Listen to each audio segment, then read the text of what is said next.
గీయించాలి. దానికి ఏదొస్తే అదే, జీరో వస్తే జీరో, కళ్ళు వస్తే కళ్ళు, చెవులు వస్తే చెవులు గీయించి ఆ పిల్లవాడి చేత మనం రంగులు వేయించాలి. ఏం చేయించాలండి? రంగులు వేయించాలి.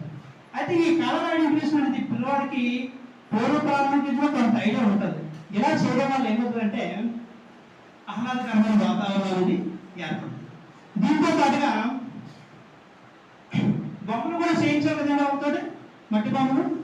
ఆ మట్టి బొమ్మల బొమ్మలు వాడు ఏం చేస్తే పర్వాలేదు, కానీ మనం వీలైనంత వరకు వాడికి చిన్న చిన్న వర్డ్స్ని ఇంగ్లీష్లో చెప్పడానికి ప్రయత్నం చేయాలి.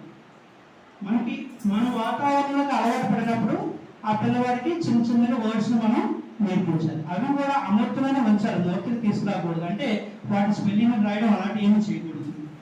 ఈ విధంగా మనం సూక్ష్మ కండరాల అభివృద్ధిలో భాగంగా ఈ యాక్టివిటీస్ అనేది చేస్తాం. అయితే నెక్స్ట్ వచ్చి ఇంకో ఏంటి అనుకున్నాండి?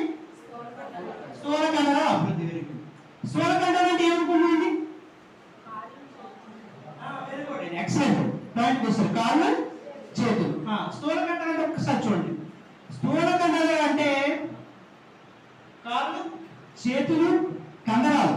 కాళ్ళు, చేతుల యొక్క కండరాలు, అలాగే బ్యాక్ బోన్, వెన్నుముక భాగము, తొడలు, వీటి యొక్క సమన్వయాన్ని నియంత్రించగలిగేటువంటి వ్యవస్థని మనం స్థూల కండరాలు అంటాం. అయితే స్థూల కండరాలు, ఈ స్థూల కండరాల అభివృద్ధి ఏమైనా జరుగుతుందండి? సూక్ష్మ కండరాలు పేపర్లు చింపడం, చిన్న చిన్న గోళీలుగా తయారు చేయడం, మట్టి ముద్దలు చేయడం చెప్పుకున్నాము. మరి ఈ స్థూల కండరాల అభివృద్ధి మనం ఎటువంటిది మనం చేయొచ్చు పిల్లలకి?